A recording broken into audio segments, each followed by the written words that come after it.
ক্ষমতাচ্যুত প্রধানমন্ত্রী শেখ হাসিনার কন্যা সাইমা ওয়াজেদ পুতুলের বিরুদ্ধে দুর্নীতির বিশ্বাসযোগ্য তথ্য পাওয়ার দাবি করেছে দুর্নীতি দমন কমিশন দুদক। তার কানাডার নাগরিকত্বের তথ্যও পেয়েছে সংস্থাটি। তাই পুতুলের বিশ্ব স্বাস্থ্য সংস্থার পদে থাকা বাংলাদেশের জন্য মর্যাদা হানিকর মনে করে দুদক। সকালে এক বিবৃতিতে দুদক জানায়, ডব্লিউএইচওর দক্ষিণ পূর্ব এশিয়ার আঞ্চলিক পরিচালক হওয়ার যোগ্যতা ছিল না পুতুলের। তারপরও ক্ষমতাকে অনৈতিকভাবে ব্যবহার করা হয়েছে। কোনো কারণ ছাড়াই সাবেক প্রধানমন্ত্রী শেখ হাসিনা মেয়েকে বিভিন্ন রাষ্ট্রীয় সফরসঙ্গী করেছেন। সাইমা ওয়াজেদের ক্ষেত্রে প্রার্থীর যোগ্যতা হিসেবে যেসব যোগ্যতা উল্লেখ করা হয়েছে তা কেবল কাগুজে ও ফরমায়েশি। মেয়ের অযোগ্যতাকে ধামাচাপা দেওয়ার লক্ষ্যে 2023 সালে G20 শীর্ষ সম্মেলনে শেখ হাসিনা পুতুলকে সঙ্গে করে ভারত নিয়ে যান। নিজের পারিবারিক প্রভাব এবং তার নিকটাত্মীয়দের রাষ্ট্রীয় ক্ষমতার অপব্যবহার করে সরকারের বিপুল অর্থ অপচয় করেন। শিয়া বাটার ও ভিটামিন ই সমৃদ্ধ lily glam beauty soap. Lily, always beautiful. আরও জানাতে যুক্ত হচ্ছেন সহকর্মী আদিত্য আরাফাত। আদিত্য, সাইমা ওয়াজেদ পুতুলের এসব তথ্যের ব্যাপারে দুদক কিভাবে নিশ্চিত হলো? বিস্তারিত আপনার কাছে কি তথ্য আছে?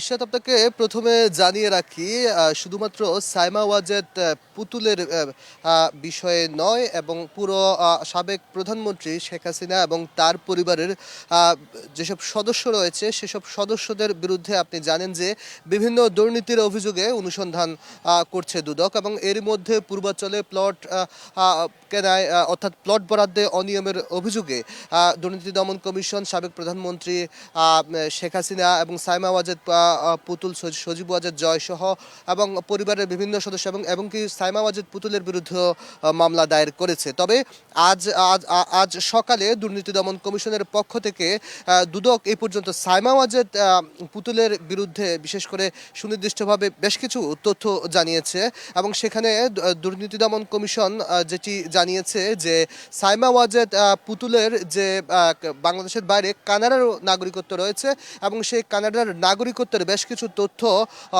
দুর্নীতি দমন কমিশনের কাছে রয়েছে বলে দুদকের পক্ষ থেকে দাবি করা হচ্ছে। এছাড়া দুদক আমাদের কাছে এখন পর্যন্ত, যদিও আনুষ্ঠানিকভাবে এখনো পর্যন্ত কেউ কথা বলেনি, দুদকের মহাপরিচালক কথা বলেনি, তবে দুদকের যে জনসংযোগ বিভাগ রয়েছে সেই জনসংযোগ বিভাগের পক্ষ থেকে বলা হয়েছে যে সাইমা ওয়াজেদের পুতুলের কানাডাতে নাগরিকত্ব রয়েছে। এছাড়া তার বিষয়ে বিভিন্ন ক্ষমতার অপব্যবহার করে বিভিন্ন অনিয়ম দুর্নীতির অভিযোগ রয়েছে, এবং সাইমা ওয়াজেদ পুতুল নিজের পারিবারিক প্রভাব এবং তার নিকটাত্মীয়দের রাষ্ট্রীয় ক্ষমতার অপব্যবহার করে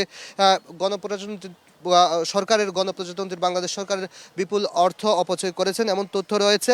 এবং সবশেষ আরেকটি তথ্য আপনাকে জানাতে চাই, সেটি হচ্ছে যে সূচনা ফাউন্ডেশনের নামে, অর্থাৎ অটিস্টিক শিশুদের জন্য এবং বিশেষ করে পিছিয়ে পড়া শিশুদের জন্য যে সূচনা ফাউন্ডেশন রয়েছে, সেই সূচনা ফাউন্ডেশনের অর্থ আত্মসাৎ করা হয়েছে, এবং এই আত্মসাতের অভিযোগে দুদক আজকে অনুসন্ধান শুরু করেছে, এবং অনুসন্ধানের পরে ধন্যবাদ আদিত্য।